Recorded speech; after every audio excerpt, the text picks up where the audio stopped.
जय जय माता रानी की कृपा आप सभी पर बनी रहे। आज हम आपके लिए लेके आए हैं पिठौरी अमावस्या की व्रत कथा आपको अच्छी लगे तो प्लीज़ चैनल को लाइक से सब्सक्राइब करिएगा। आइए जानते हैं पिठौरी अमावस्या की व्रत कथा की शुभ मुहूर्त कब है।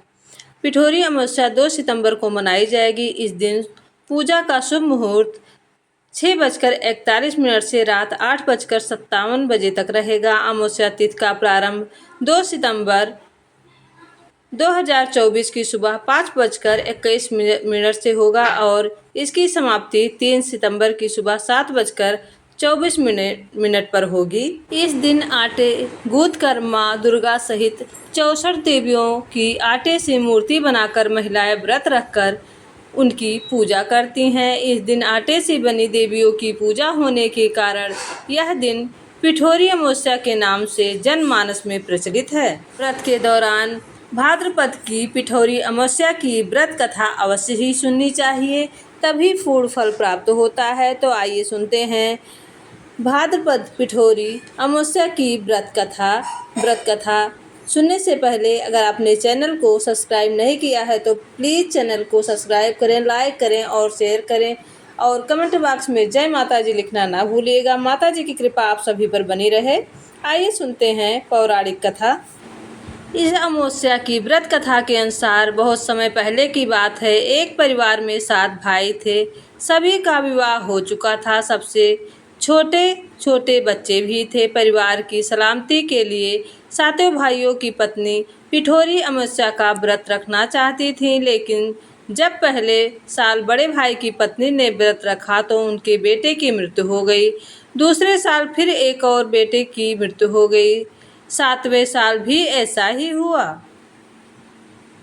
तब बड़े भाई की पत्नी ने इस बार अपने मृत पुत्र का शव कहीं छिपा दिया। गांव की कुलदेवी माँ पोलेरम्मा उस समय गांव के लोगों की रक्षा के लिए पहरा दे रही थी।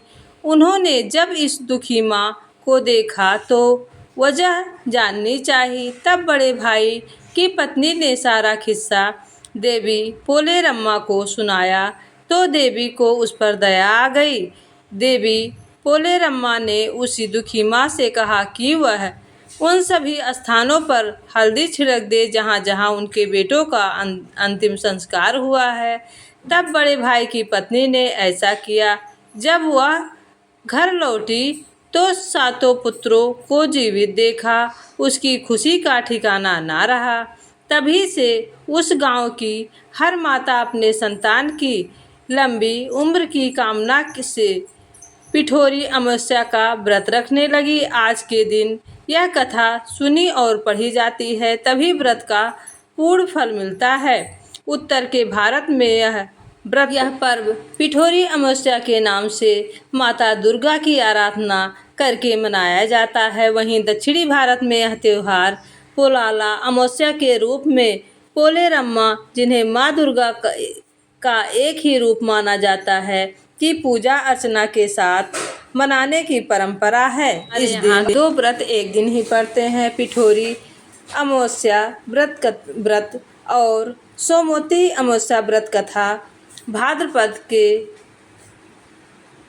अमावस्या को ही यह व्रत किया जाता है और सोमवती अमावस्या में पीपल के पेड़ की पूजा की जाती है। अमावस्या की शाम पीपल के पेड़ के नीचे सरसों का तेल और दिया लगाने से पितरों का स्मरण और शिव जी और शनि जी की देव की आराधना करने से जीवन के चारों तरफ से लाभ ही लाभ मिलता है। दोनों व्रत एक ही दिन रखा जाता है, लेकिन इस व्रत में सुबह के टाइम 7-8 बजे तक पूजा की जाती है और पिठौरा अमावस्या व्रत में शाम को पूजा की जाती है, जिसमें माँ जगत जननी जगदम्बा भवानी के रूप की पूजा की जाती है। और सोमवती अमावस्या में भगवान विष्णु और भोलेनाथ की पूजा की जाती है। तो अगर आपको पिठौरी अमावस्या व्रत कथा अच्छी लगे हो तो प्लीज़ चैनल को लाइक शेयर सब्सक्राइब ज़रूर करिएगा और कमेंट में माँ दुर्गा लिखना ना भूलिएगा। मैंने अपने चैनल पे सोमवती अमावस्या व्रत कथा डाल रखी है, तो व्रत कथा ज़रूर सुनिएगा और व्रत कथा पूरा सुनने से ही पूर्ण फल की प्राप्ति होती है। जय माँ लक्ष्मी, जय विष्णु भगवान, जय भोले बाबा, जय माँ दुर्गा की जय हो, पिठोरी माता की जय हो।